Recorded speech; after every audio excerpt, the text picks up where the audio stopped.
Hello, fellow diamond painting addicts, and welcome back to Diamond Painting Anonymous. I'm Daphne, and I'm here for this week's WIP and Chat. If you're new here, welcome. If you're not new here, welcome back. WIP, W-I-P, stands for Work in Progress, and this is mine. You are welcome and encouraged to go grab whatever you are working on and work alongside while I chat, or alternatively, you can treat this as a podcast and just listen while I chat. Today I am working on still my Bubble Girl from Bella Art Diamonds. So let me zoom into where I'm going to be working and I will be right back. All right, I've got my timer started. I'm ready to start diamond painting and I'm going to dive right into my diamond painting. No, I'm going to dive right into my regular life. Oh, you guys. I have so much on my brain this week. It may be another rambler, so I apologize in advance. Although you guys seem to like the rambling, so I guess I'll just see how it goes. First things first, last week was a bit of a doozy. I think the last time I did a WIP and Chat, I told you guys we were expecting a lot of bad weather.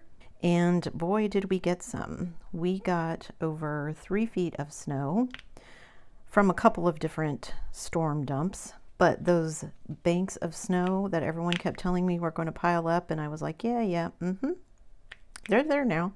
It's been crazy amounts of snow. We still don't have all of the deck around the rental cleared off.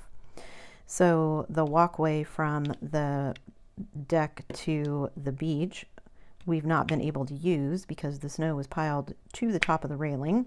While we did get out and snow shovel a bunch of things, so that we could get out to the cars, get out the front door and all that kind of stuff. Insane amounts of snow. But I was surprised at how quickly everything got cleared off. I mean, that makes sense. Canada is used to getting tons and tons of snow, but if it wasn't for the giant piles of snow sitting around, I'd never even know that there had been a storm. The roads are that clear. I mean, they're down to bare pavement, so that part was good. I'm still struggling with letting the snow just rest up against the side of the house. I mean, I guess it makes sense. Your house is out in all weather conditions. When it rains, the rain shouldn't come in anyway. But just having these giant drifts set up against the sides of the house, against the windows and everything, I'm like, how can it not leak? Hubby assures me that it won't, so I guess I'll just take him at his word. We did drive by the new house to see what the snow looked like there. The person living there now has a big tractor with a snow plow on the front, so the big long driveway was nice and cleared out, but it's on a main road, so that big wall of snow that gets piled up from where the plows go by is right in front of the house, which is okay. We're probably not going to be looking out the windows on that side of the house much anyway. But it's just ugly because it gets to be dirty with all the cars going by and the repeated snow plows and everything. So I told my husband my current creative idea is to go out and spray paint something on the snow. My current idea is a cityscape. And I got the idea because we were out running errands earlier this week, and because of all the snow, there's all these giant piles of snow from people cleaning parking lots and that kind of stuff. And we drove by a corner and there was somebody out, a couple of workers out, and they're making like snow sculptures. So kind of like a sandcastle, but out of snow. And my husband's like, oh yeah, they used to do competitions when he lived here before. And so businesses would hire someone to come in and make whatever snow decoration it was, and then they'd have a competition. I don't know if they're still doing that, but it was cool to drive by and watch it. We need to drive by again so I can see what it looks like once it's finished. Everyone keeps joking that I brought the weather with me because it had been a pretty mild winter up until this last storm, but it's been just as bad back home. So my oldest works for a school district, and they were off in the States on Monday because of President's Day, so they were off for the holiday. But then the weather got so bad, they got over a foot of snow where she lives. So school got canceled Tuesday, Wednesday, and Thursday, not just because of the snow, but also because the wind chills were super cold, like negative almost 20 Fahrenheit. And a lot of the school districts back where I'm from, they're rural, so it's just the kids standing outside waiting for the buses to come pick them up. So they don't want to have school when it's super cold because the kids can get frostbite really quickly without anybody realizing it. So they ended up canceling school.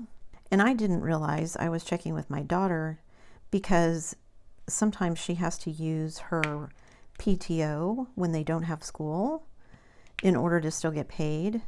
And so I was checking with her and she said, no, a couple of the days were declared as emergencies. So when they do that, they actually get paid by the district, even though they're not in school, rather than having to use leave days. She also told me there's a difference in the way their leave is used. I can't remember exactly what she said, but they have sick leave and then they have personal leave. And the two different kinds are calculated differently, and one rolls over so you can kind of bank it up. The other one doesn't, so it's a use it or lose it kind of thing. I think it's the sick leave that doesn't get piled up, but I wouldn't swear to that. So she was out of school. They did go to school on Friday, but short week, so I guess that makes it nice. In addition to that, the dreaded man flu has hit my house. So a couple weeks ago, it's probably been longer than a couple of weeks, but we were at the in-laws. Somebody was absent because they weren't feeling well. And I think everything has just started making the rounds since then. So first it was my husband's oldest son and his girlfriend were sick. Then my husband's brother was sick. Then one of my husband's in-laws was sick. Then his sister was sick. And we've been postponing a birthday party because everybody hasn't been feeling good. Also, people don't want to get together when everybody's not feeling good because everybody goes to visit his dad in the hospital, and nobody wants to take the chance of getting each other or his dad sick so that people can't go visit. I guess his dad moved, his room got moved from one wing of the place where he is to a different one, and the wing where he used to be has been closed because they've had some sort of flu or something outbreak, so nobody can go to visit. Unfortunately, it happens frequently that they end up closing it so nobody can come visit, which is always hard on my mother-in-law because she doesn't like it when they can't go see his dad, obviously. And we were doing okay. They'd actually called hubby to ask him to go in and help his dad with his lunch, which he was going to do. And then the day before, he started getting the sniffles and everything. And he's like, I don't really want to go do this. I don't want to make dad sick. And they're like, no, that's fine. But we're supposed to be going over there for this postponed birthday party this weekend.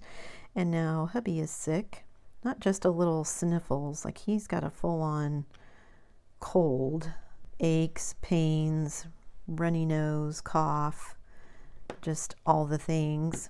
So it looks like we're going to miss the celebration. I mean, I suppose my youngest and I could go, but it's a little awkward because it's the in-laws and we don't really know each other that well yet. But also, we've been living with my husband in close quarters and I don't want to make anybody sick. Even if I'm not feeling it, I don't want to accidentally give it to somebody, and then we're in the situation we were trying to avoid. So I think they're just going to have it's been postponed twice already, I think. So I think they're just going to have it and not postpone it yet again. Also, that could be, I think my sister-in-law is going to be going out of province to visit her daughter, and I think she's doing that, well, maybe that's not until April. I can't remember what she said now, but anyway, just lots of stuff going on. Hubby's been not too terrible with this bout of the man flu, but he also is not working, so he's not had to get up and go to work. And I think the last time he was sick, he was still working, so makes a difference when you can just lay around all day until you feel better, I guess.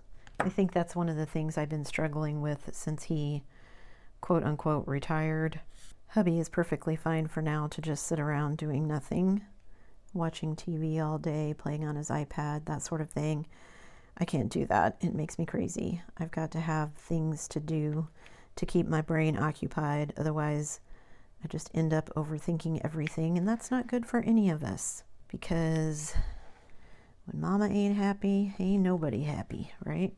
So all of that's been going on. The other big news is that our house closing got moved up. Yay! Which is awesome. Hubby and I had actually been talking about it and trying to decide if we asked to move it up, if the seller would go for that. And we knew they were busy trying to get all of their belongings and everything moved out of their house. And I just thought, well, maybe they need extra time, whatever the case may be. And it wasn't that big a deal. Where our rental here is through the end of April, so we don't have to be in a hurry. We just want to be settled, I guess.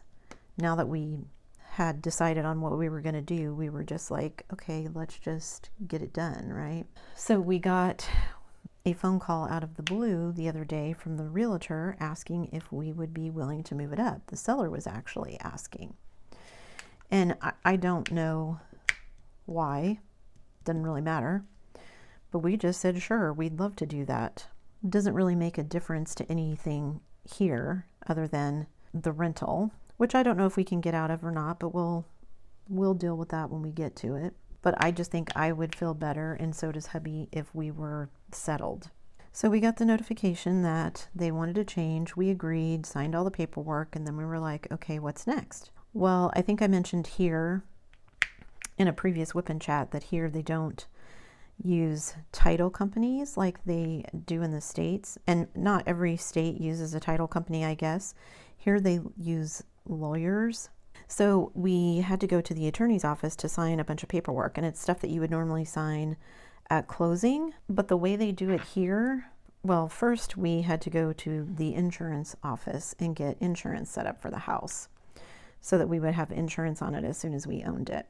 It was kind of funny because the insurance agent, again, was afraid we were going to be upset at how much stuff costs. And I'm like, this is essentially the same policy that we had back in the States on our house there.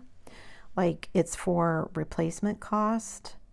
So if anything would happen to the house, they would pay whatever it costs in today's money, which can be significantly higher, to replace the house. Now, they're not going to pay to make it bigger or improve it or anything, but to replace what was there before whatever the loss was. And it's costing us about half of what we were paying in the States. Plus, we also got to include identity theft protection, which was something we really, well, don't think it was offered through our house insurance company anyway, but prohibitively expensive for what you got, in my opinion, in the States. $50 a year is all we're paying, and it covers us for identity theft. So I thought that was a pretty good deal. So we got all of that set up, assured her that we weren't upset about the cost at all. And then we headed over to the attorney's office to take care of all the stuff there. So essentially, basically, they walk us through the closing documents. We are paying cash for our house, so there's no mortgage involved. So that always makes things a bit easier when there's no bank involved. And I like the lawyer. She was pretty funny. She was a younger lady. She was talking about the fees and everything that we were going to be paying. And she said, here's my fee that goes directly to my student loans. And then we were laughing because my middle name is French. My mom was very into French things. I think I told you guys she always wanted to visit Paris, which she eventually did. She took French when she was in high school. I don't know if she wanted to live there or just visit, but she did make it for a visit before she passed. So, but anyway, my middle name is French. The lawyer said her husband was just like, wait a minute, what's going on? Because he had seen my name and he knew the middle name was French, but he's like, I thought she was an American. She was like, yeah, she is. Well, why does an American have a French name? I guess he found that weird. I don't know why. People have names from all over the place. So we'd gone to the lawyer to get everything set up, and it was pretty painless. I don't even think we were there for 30 minutes. But then hubby and I were like, oh, we need to get utilities and stuff set up because we're going to be taking over the house. So we want to make sure everything's going to be in our name. And hubby was convinced that everything was going to be super difficult and we were going to have to pay all of these deposits and all this kind of stuff. And were they going to approve us? And I just thought it was an interesting position to find myself in because he's usually the one reassuring me that everything's going to go smoothly and it's all no big deal, and I'm the one worrying about everything. But I said to him, it's the electric company, or the hydro company as they call it here. What are they going to do? Tell us we can't have electricity at the house? I mean, if we have to pay a deposit because we're brand new customers and we don't have a history with them, then fine, whatever. But they're not going to tell us we can't have power. And I said, same with the water and sewer and whatever other utilities. Hubby called and got the hydro set up, and it took no time at all, no big deal. Sure, yeah, no deposit required. We'll get it transferred on this date, blah, blah, blah. Okay, so we're good to go. I said, okay, well, what about the water and the sewer? Is that going to be through the city? Because that's how it was at our last house. Water and sewer and natural gas were all through the city. And then there was a separate electric company for the electricity, and then, of course, our internet provider. So when we talked to the lawyer, she's like, oh, no, I do the water and sewer. It is through the city. So the lawyers take care of setting all of that up. And here I am with my US self going, I can't imagine paying an attorney billable hours for them to call and set up your utilities. Because she was like, okay, here's my fee. And I'm like, I would pay that for an hour of somebody's time in the States if they were a lawyer. And she was like, are you kidding me? And I said, nope. So anyway, that she had taken care of setting up. And then when we got to talking about it, she's telling us how much it's going to cost and everything. It only gets billed quarterly. And I said, we only get a bill 3-4 times a year? And she said, yeah, it's billed every 3 months. It's a flat fee. And I said, wait a minute, what are you talking about? And she said, well, it's a flat fee. So every 3 months, this will be what you owe. And I said, it's not based on how much water we use? And she said, no, that it used to be that way, but they changed the way they were doing it, and they don't do it that way anymore.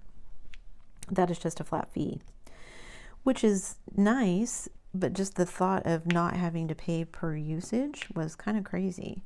I mean, I guess because where we're going to be is surrounded by water. Not surrounded, but there's a big bay that leads out into the ocean, so maybe water's just not as much of a concern here. I don't know. But I'm not going to complain. That way I know exactly how much the bill is going to be every 3 months, so that's awesome.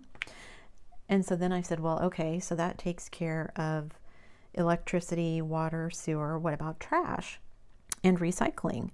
And she said, oh, no, you don't have to pay for that. And I said, what do you mean we don't have to pay for it? And she said, well, they use your property taxes for that. So you pay your property taxes to the city every year. Actually, I don't know if it's to the city or if it's to the province or the county, how that works. I don't know.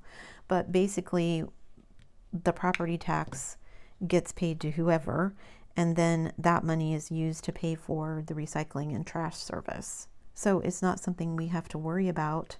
We don't have to worry about moving it. We don't have to worry about paying for it. So I was like, oh, that's nice too. I mean, I get that we're paying for it because it's part of the property tax, but I don't have to worry about calling someone to move service, cancel service, all of that kind of stuff like I had to back in the States. So having that taken off our plate was nice. The hardest part of the whole thing was dealing with the internet provider. So there aren't a ton of internet provider companies around here, and all of the internet providers are basically also phone companies. I spent an unnecessary 30 minutes on the phone with them trying to upsell me every single thing. My husband is the resident tech person, and he had already been online figuring out what we needed, what he wanted to pay, if there's any deals out there. That was always his job, even back in the States. I feel the same way about phone and cable companies, the way I feel about car salesmen. I hate dealing with them. It always just feels slimy. And I understand some of these people are just trying to live their lives and work a job and make money. I get that. But having someone constantly trying to upsell you when all you're trying to do is get off the phone with the service that you wanted was super annoying. So hubby had scoped out a deal. This is what we want for the internet. Yes, there's a faster speed available, but we can always upgrade to it later if we want to. He didn't feel it was necessary. So I was like, nope, we're just gonna get this. Well, what about TV? Do you guys watch TV? And we really don't watch regular TV. Most of our TV watching is streaming. Honestly, we watch YouTube more than anything else. And so I said, we don't really watch TV. Well, what about a home phone? Do you want a home phone? Which I kind of do, but I just didn't want to set it up right then. And I said, no, I don't think we need that. Well, what about your cell phones? We're a cell phone provider as well. Well, yeah, I get that, but we actually just moved here from the States, and we want to keep our cell phones from the States because currently they're still hooked to things. Those phones are what we used for, you know, when you have to do that two-factor authentication. So if they have to send you a text message or something like that. I mean, I suppose we could do it via email too, but we've always just used our phones for it. Plus, everyone told us to keep our phones because it would be so much more expensive here. I'm actually not sure that's true, because everyone was telling us, oh, we wouldn't be able to get a phone plan where we would be able to get calling to basically North America, but you can. I don't know. Anyway, it just wasn't something that we were interested in right then. And I'm trying to get off the phone because we've got places to go and meetings to make and things like that. So after finally convincing this lady that I didn't need all the things that she was trying to upsell me, because once I said no to all the individual things, well, but you could get it in a package. Well, I don't want them individually. Why would I want them in a package? So finally get everything set up. The phone company did run a credit check, which came back fine because we don't have any credit here. So we can't have bad credit. And my husband was all sure again that we weren't going to get approved. And I'm like, it's a internet company that we're looking to pay $100 a month for service. If we don't pay our bill, they're out, what, $100, maybe a couple $100 at the most. They'll just turn off service if we don't pay. It's not like a utility where you can run up these huge exorbitant bills if you're not careful. So anyway, got everything done, got set up, and then she's like, okay, well, you'll have to go to our website and register because all of their billing is paperless. So you have to register on their website so that you can set up your account so that you can pay your bills. Okay. And she tells me, gives me my account number and tells me, okay, this last number gets left off of your confirmation email, but make sure you have it because you'll need it to set up your account. Okay. And of course, like every utility provider ever, we had to set up a day for it to come be installed at the house. Okay, well, she has to finish everything and get it all set up before she can access their scheduling to see what day we can get it scheduled for. So we go through all of that. She gives me all the information. She's like, okay, let me go in and see when we can schedule it to get the service turned on. Okay, got the date. Okay, well, what time are they going to be there? Well, the tech will call you 30 minutes before they're going to arrive. Okay, well, what time approximately is that going to be so that somebody can be there? Well, it's a window between 8 a.m. and 5 p.m. I'm like, so basically somebody has to sit around here all day. Well, the tech will call and then you can just drive out there. Well, what if I'm more than 30 minutes away when he happens to call? Well, if you miss the phone call, then they'll assume you're not home and they skip you, and then you have to call and reschedule, and it could be a number of weeks after that. Like, this is so frustrating, but also familiar, because this is exactly the kind of dumb bureaucracy that would happen in the States. We actually had a really good internet provider where we lived. They were a new provider, and they offered fiber, which the other internet provider didn't. And they were eager to get everybody set up. So when we called and got them, told them we wanted to use their service, they were there within a couple of days and everything was set up. So we're going to have fast speeds. We're not going to have quite fiber speeds, but still good. And really, we just need them for gaming. My son still does some gaming, and then me uploading my videos. So other than that, we don't spend a ton of time on the internet. I was going to say make a long story short, but it's too late for that, isn't it?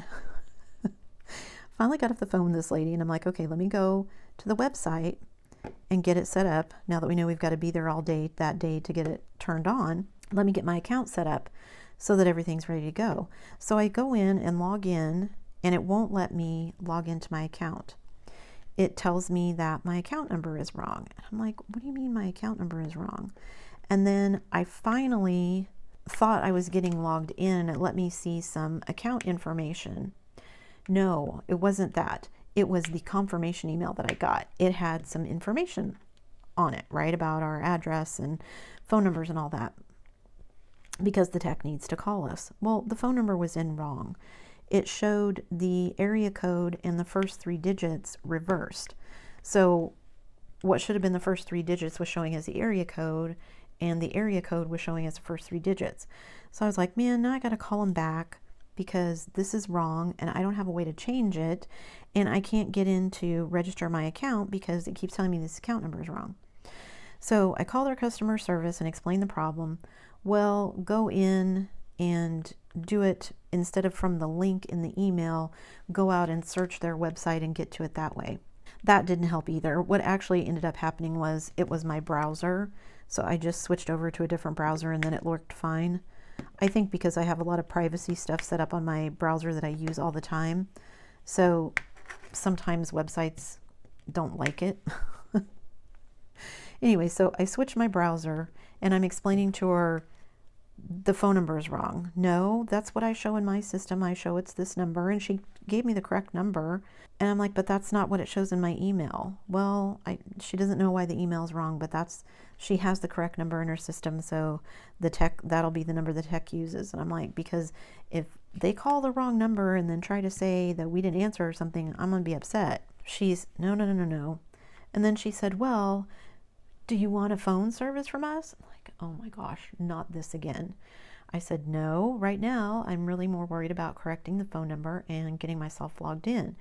Well, then she tells me that in order to set up my service, I do need my account number, but to leave one number off the end to get it set up, that I only need the full account number with that extra digit at the end when I'm trying to pay a bill. Like, that sounds like the dumbest system I've ever heard. Is it my account number or isn't it? And why did the first lady specifically tell me that I needed that account number, the entire thing, in order to set it up? She didn't know, but does anybody in the family watch sports? Maybe I want a sports TV package. By then I was like, oh my gosh. I think we've discussed many times, I'm not the most patient person. I try very hard not to be rude to people. Like I said, I understand people are just trying to make a living. But man, how many times do I have to say no? And I said to her, I just called because I'm trying to get this account set up so we can take care of paying our bills once the service is installed. And apparently the information that I was given on how to do that was incorrect. So I've gotten that. Thank you very much. That's all I need. And she's like, well, are you sure you don't want a TV package or a phone package and I said, no, thank you. And as soon as I said, no, thank you, she's like, well, why don't you want a phone package or a TV package? And I just looked at my husband, who had been sitting next to me during this whole phone call. And I'm like, I'm so close to just hanging up because seriously, what business is it of anybody's why I do or don't want something, right? Maybe I just don't watch TV. And again, I get it. Maybe they work on commission. Maybe they've got a quota they got to meet, all that kind of stuff. But man, no means no, people. So I just finally said to her, I don't think that's relevant. I'm just telling you, I don't want a TV package at this moment. All I wanted was to make sure you had the correct phone number and figure out how to get my account set up. You've helped me do both of those things, and that's all I need. Thanks. And I think she was actually getting ready to say something else, and I kind of just went, thank you very much, you have a nice day, and I hung up. Because this is why I would never be good at working retail or working in some place like fast food. I would not be a good front-facing, public-facing person because I get too frustrated. So that all got done. Then... because the house thing got moved up, hubby and I were like, oh, we need to go shopping. We need to find that couch that I want. We had gone to a store that had like 6 of them, so we went back there. They only had 1 left, and it was going to be like 6 to 8 weeks before they would order another one, if they would order, because they weren't sure about that. And I didn't like the one that they had in stock. So hubby and I ended up going to like 3 or 4 other furniture stores. We went to a couple of used furniture places, because we're still looking for a dining room table. At one of like the furniture outlet places, we actually found the couch that we wanted, but then hubby found a different sectional.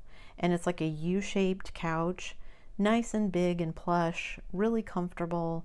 It's got chaises on both sides on the long parts of the U, and then it actually would seat more people than the couch we were looking at. It wouldn't be as deep as the other one, but it would be more seating. We're just not sure if the chaise part is going to stick out and be too close to the wood stove, and we're also not sure if it's going to fit in the only place that we could put a couch in the living room. So we won't know until we measure which one we're going to get. Okay, I need to move this. I finished this whole section because I've been blathering so long. So let me move the camera and then I will be back. So we're not sure exactly what we're going to do with the couch yet. Once we get to measure, which hopefully we'll do in the next couple of days, then we'll figure that out. We did also order our bed frames and mattresses, and it said it was going to be a couple of weeks before they would come in. So hubby and I weren't sure whether they would arrive in time for us to be able to set them up at the new house. But I just said we brought our queen size air mattress, and I said if nothing else we'll just sleep on that.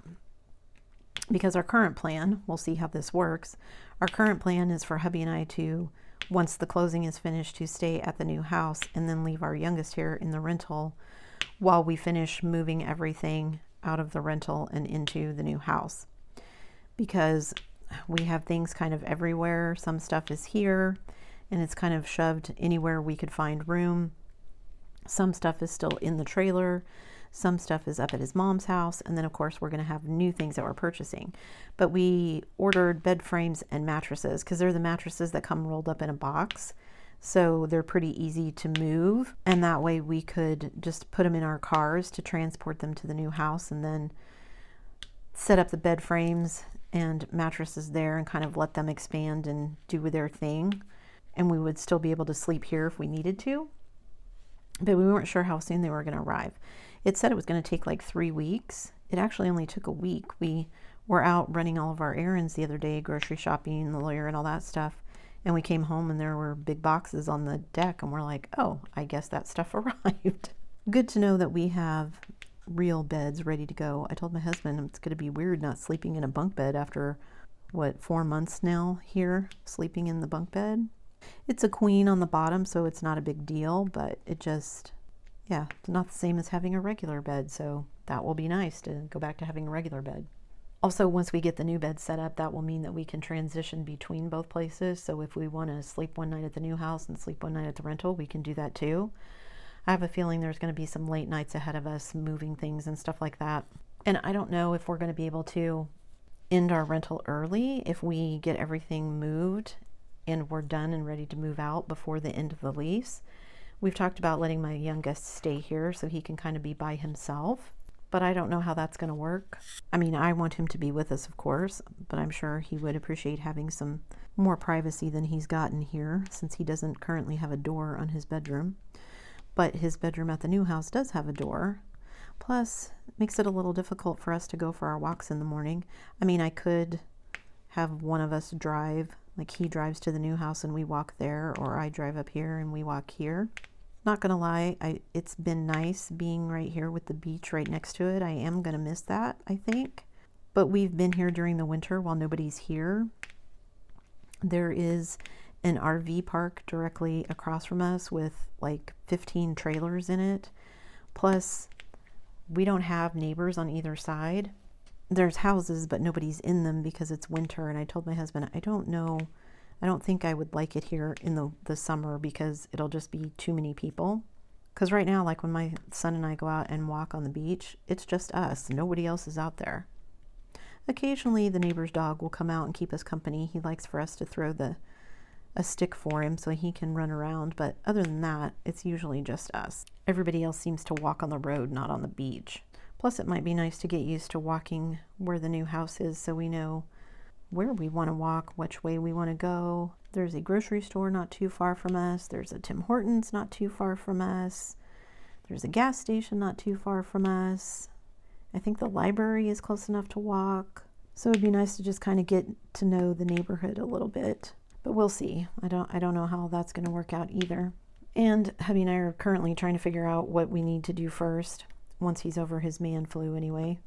It's like, do we move the trailer and the stuff in the trailer first because it can go in the basement and get stored and we don't really need to do anything with it, so that's an easy thing. That means we have to hook up the trailer and move it though, and with all the snow still on the ground, is that the first thing we want to do?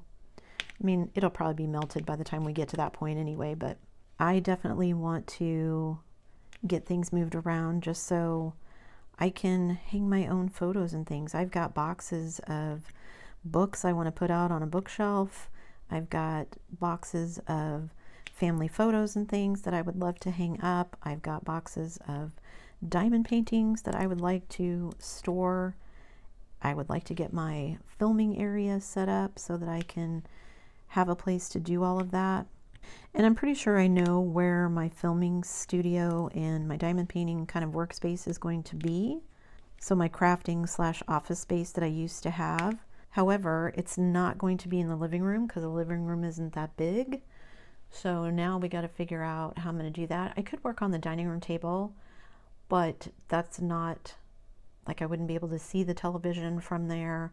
And while I'd probably be close enough to my husband, we do like to spend time together, and so sitting in the living room with a spare diamond painting table, which means I'm super spoiled, I get that, is what I would like to do. I don't know how I'm going to do that though. Definitely not going to be able to drag my adjustable table around, and it won't fit in the living room, so I may have to come up with some other ideas. So maybe that's something I'll need to do some research on, ideas for diamond painting in a small space. So if any of you have comments about diamond painting in a small space or tips and tricks that work for you, leave me a comment down below, because I think that's what I'm going to end up doing. I may not be able to work on my big projects, but if I had something where I could just, even if I was working on multiple projects, maybe this will be the thing that throws me into working in multiple projects at once. I don't know. But just something to kind of keep my hands busy so I'm not just sitting there watching TV, because that makes me crazy. I can't do it, and then I get up and start wandering around, and then I guess it depends on what we're doing for work too. If hubby is doing storm work and he's not gone all the time and he's home more often, then that might make a difference to how I work as well. Or if he finds something 9 to 5 again, he isn't sure what he wants to do. I mean, I guess I shouldn't say that. He is sure what he wants to do. He wants to be retired. We just can't afford it yet. We've got some changes we want to make to the new house, so that's definitely things we need to keep in mind. I don't like the sink that is currently in the only bathroom in the house, so I want to change that. We've got some cosmetic things that we need to do, but we also have some, they're not things, nothing needs to be done right now, but some of them I'd just like to get done sooner rather than later. Like currently the electrical panel at the house is full, it's at full capacity, and we would like at some point down the road to add in a half bath, because there's only one bathroom currently, which means we won't be able to do that without upgrading the panel. And I'm like, let's just do it now, and then we don't have to worry about it down the road. Hubby is resisting that, but we're going to do that. We need to add some insulation in the attic. We need to fix a few doors. I definitely want to get some kind of a carport or garage or something after witnessing just a small snowstorm and how much snow it can dump and having to clean off cars. I do not want to be without a garage for too much longer, but it is exciting to know that pretty soon we're going to have our own place, so I'm happy about that. I think that's everything I wanted to tell you guys about my regular life, which was a lot. So again, apologies for the rambling. Just a lot of stuff going through my brain. So for my diamond painting update, what's going on in my diamond painting life? Not as much as in my regular life, as you might have guessed. Actually, some of the stuff is kind of probably going to get put on hold while we finish this move. Not super looking forward to moving again, even though we knew we were going to have to do this. But we have a lot less stuff than we used to have, so crossing my fingers, that makes a difference.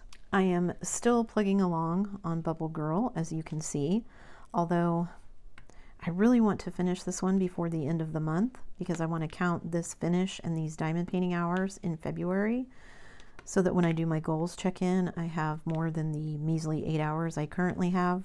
And I have been spending time diamond painting, so I definitely want to count them. I mean, they'll get counted eventually, but it'd be nice if I could count them for February. And I only have 2 rows left, so I might be able to make it, but we'll see. Squares just never go as quickly for me. And this one looked like it would have quite a bit of multi-placing. There is some, like I just got in this blue section over here that I finished that had quite a bit of multi-placing, but her hair, her skin, the octopus, the bubbles, all of that was way more confetti than I was expecting, which is fine. I like confetti. It's not that, it just takes longer. That's something I need to do too. Once I have another, we move and I can set up stuff. Maybe I'll have another go at using the tray method and doing it that way to see if that speeds it up any for me, because that would be amazing. So like I said, I'm not sure how much moving will disrupt things. I'm trying to stay on track, but I'm also not sure how things are going to go while we're still traveling back and forth and trying to get the new house set up and still with one foot kind of in both places. And while we're transitioning, that may mean that I need to actually schedule my diamond painting time. I don't normally schedule it. I usually am just like, okay, I feel like diamond painting, I'm going to sit down and diamond paint. There are times when I'm like, I need to get this done, so I'm going to sit down and work on this. And I usually diamond paint in the evenings, but it's not ever been a scheduled kind of thing. But with us having to kind of divide our time between the 2 places and move furniture and get things set up, which is exciting. I'm looking forward to that. It does mean that I can't have everything in both places, right? Like once I move the table and my stash and my filming equipment, I kind of have to be wherever those are to do what I need to do. Or maybe that will give me more ideas for different kinds of content. I don't know. But yeah, I'm leaning towards this may mean that I have to kind of, like I said, schedule my diamond painting time, which I've never had to do before. So hopefully that will not be an issue for me.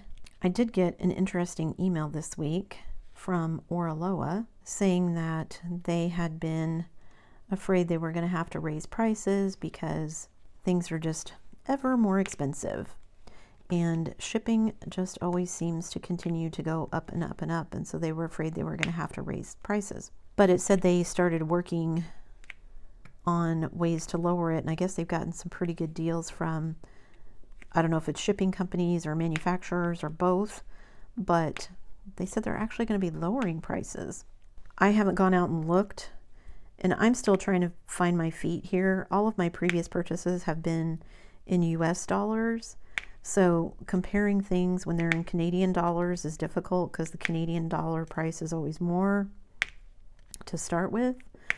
But if they truly are going to lower some of their prices, I might be buying some things from Oraloa because I really like Oraloa's kits. I've done squares and rounds from Oraloa, and I've had good luck with all of them. You know, sometimes there are companies where their rounds are good, but their squares aren't, or vice versa. I've always had real good luck with Oraloa, so I am still waiting, though. My travel series, the artist that did those has put out a couple of more location-based, like travel posters, but none of them are for winter scenes, which is what I want, because I have spring, summer, and fall covered for the seasons. I really want a winter location, so everybody cross your fingers that at some point she does a winter scene, because I would definitely be working on those and framing them when they were finished if I could get one with all 4 seasons, so I had a complete set to hang up, because that would be awesome. If you follow the channel, which if you don't, why don't you hit that subscribe button? I made a video earlier this week about dealing with burnout, and it's been kind of funny because I normally am a person who I only have one project going at a time, because I just have found in the past that I can't focus. Even if I have multiple kits open, I'm only working on one at a time because that's how my brain likes to work. However, I think I currently have 4 different kits open in various stages of completion, but I would actually like to start another one. I really want to start my Heaven and Earth mermaid kit. I just don't have the room for it. I know it's going to be one of those projects where I don't want to work on it until it's done. I'm not going to start it and then just keep working on it. It's too big. I know I will burn out if I do that, but I don't really have any place to put it in between work sessions. It's so big, I would want to hang it up. I mean, I could roll it, but I don't like doing that. I'd rather hang it up. and I just don't have a good place to do that. So I'm hoping once we move and I know where I'm going to be for all my diamond painting stuff, I will have the space. And then I can start working on that one, because I've had the drills for that one kitted up for probably 1.5 years now, if not more. I mean, I guess it's not the end of the world if I have to wait. That way I could wait for an event. Isn't mermaid, is there? I think there's a mermaid event in March as well. I don't know. If there is, that would be some good motivation, but I guess I'll have to wait and see. I haven't gone and looked up a bunch of events yet. The Disney one that I was going to do in March got canceled, so I guess I'm not doing that one. But it would be a good excuse to start my mermaid if there was a mermaid one in March. I did actually also purchase a rolling storage kit, you know, one of those carts on wheels, so that I could put just some of my miscellaneous diamond painting supplies on it. I have all my kits themselves out on my shelving unit, but a lot of my supplies are just kind of shoved here, there, and everywhere in various totes. And I thought, well, maybe it'll be good. I'll get this rolling cart and I'll be able to kind of corral things.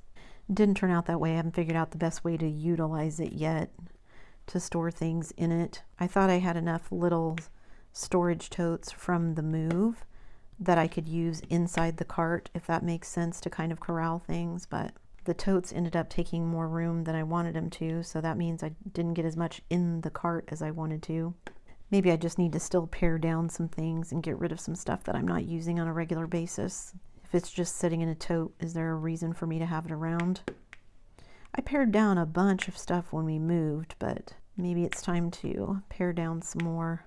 And I'm hoping it will come in handy in the new place, because I will have more room, and maybe, I don't know if it'll still be a cart for diamond painting things, but it might be a cart for office type things or for filming studio type things. I guess I'll just have to wait and see, but at least I have it now.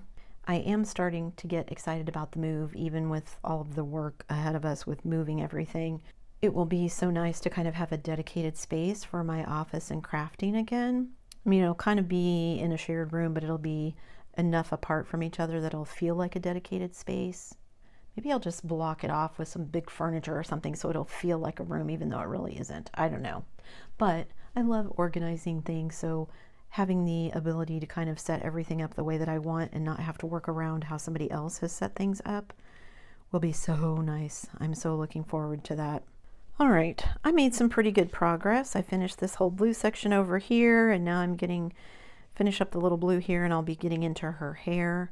I've only got 2 rows left, so I'm hoping I can finish both of these rows before the end of the week, because that will mean I'll be able to finish before the end of the month, which means I can count all this towards my February totals.